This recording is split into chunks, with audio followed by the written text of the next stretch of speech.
Metāla mākslinieka Reiņa Kuncīša darbnīca atrodas ārpus lielpilsētas trokšņiem un steigas, Tāša ezera krastā, vecāku saimniecības klētī.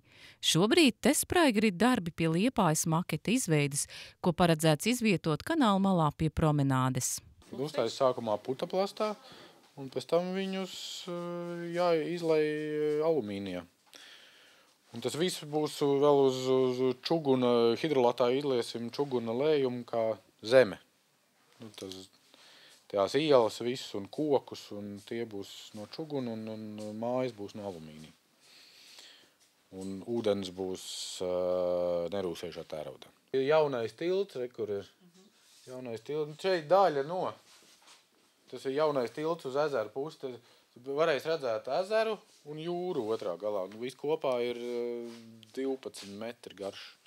Mākslinieka Reiņa Kuncīša veidotie vides objekti Liepājā ir pamanāmi, tie ir kļuvuši par pilsētas atpazīstamības zīmēm. Tā piemēram mūziķu Slavas aleja un lielā ģitāra, arī milzīgais bungu komplekts pie ieejas parkā.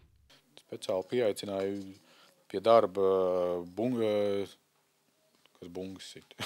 bundzinieku, kad viņš tā tur stāv šiten, tas šiten, man jau jātaisa, lai nav tā kā ģitāru, piemēram, taisījām un domājam, lai bišķi garāk pastiepjam, tur grifu garāk, Kleins brauc garām, tu ko, grifs pa garu, tas, kad viņš jau redz savu instrumentus, ar ko spēlē, var teikt, ka nav riktīgi proporcijas vai kā, un tad es sapratu, ka mainīt neko baigi nevar.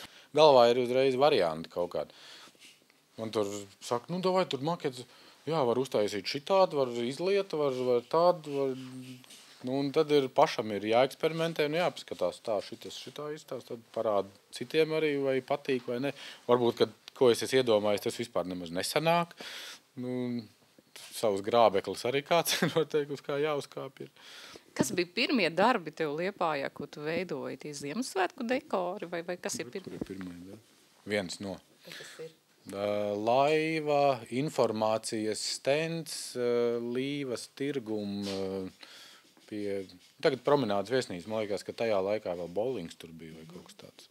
Reiņa darbu kolekciju papildina arī sirsnīgi un vienkāršie Ziemassvētku dekori, kurus raudzīt uz Liepāju brauc un par kuriem priecājas gan paši liepājnieki, gan arī pilsētas viesi. Man patīk, kad visu var darīt, šitos visu darbus, ka varēja darīt, tā kā spēlējoties. Citi saka, tur naudas un cik tas maksā, un es mēģināju to pagriezt, kad tagad priekš bērniem, lai izskatās, lai ir saprotams, kas tas tāds ir, lai nav tur uztājas Ziemassvētku noformējumu un domāt. Cilvēks parastais, ko viņš bija to domājis, var teikt.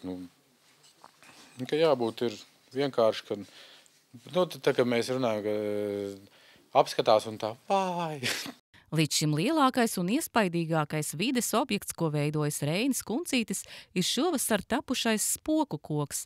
Tas gluži kā īsts spoks tumsas aizsagā ar speciālu tehniku tika nogādāts no darbnīcas uz parku pie Pūtvējiņa estrādes Liepājā. Materiāls apmēram ir 2 tonnas ar nerūsējušo tēraudu. Stienīšos, ja saskait kopā, saliek kopā pusotrs kilometrs apmēram. Un tad zāģē gabalos un metin kopā. Saliec, bija taisni viņi. Bet tā doma, ideja, ja tev pateica ar spoku koks, tad tu viņu tieši iedomājies šādu? Cepurainu. Jā, viņš jau tāds, salīdzinot ar pārējiem kokiem, viņš gandrīz izstāst caurspīdīgs, neredzams, balts un tāds. Un tad man liekas, kad viņš it kā ir un kā nav, kā jau spoks.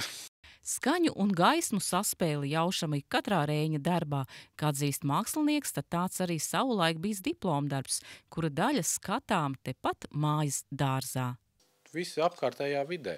Tur vai tā ir daba, vai tā ir pilsēta, vai kaut vai štepsels vai kas, tur sāc domāt, kāpēc ir tieši tā viņš izdomāts, vai zīle, vai kas, vai arī tur ir cepurīt, kāpēc viņi ir funkcija viņai, un no tā arī izriet arī kaut kādas, transformējās uz manām domām. Tā varētu būt. Saldreimne, Edvīns Sveils, Aizputs televīzija.